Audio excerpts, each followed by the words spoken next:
And another thing is that the NRDC report only talked about regulated contaminants. So wait, so if they only talk about regulated contaminants, that's just as far as what, like lead, like the lead and copper rule, like lead.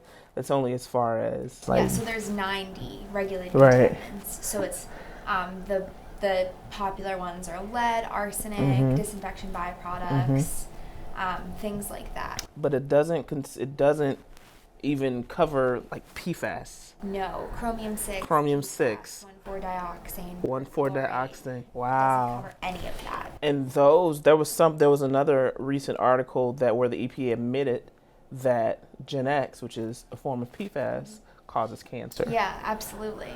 But on the other side of that, it takes so long for a contaminant to get on the list to get regulated, right? Right. Yeah, exactly.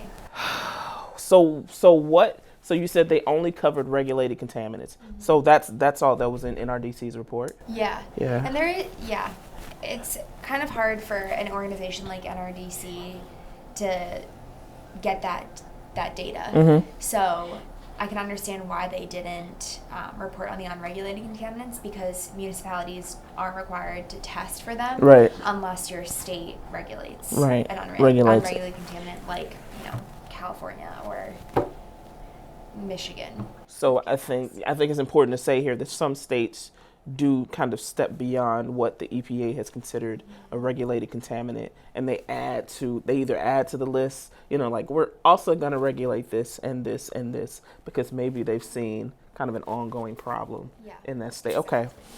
So back to the regulation, like, is it easy to violate a drinking water regulation? It's not easy. It's actually very, very difficult for a municipality to violate a drinking water regulation, because these 90 contaminants were regulated in the 1990s, and these regulations are so old. They're just not great. So for a municipality to be in exceedance or be out of compliance with one is kind of like, you really have to do the bare minimum in order to be to violate a drinking water regulation. That's unfortunate. Just for point of reference, anyone who was born in 1990 is now 28 years old. Just putting that out there.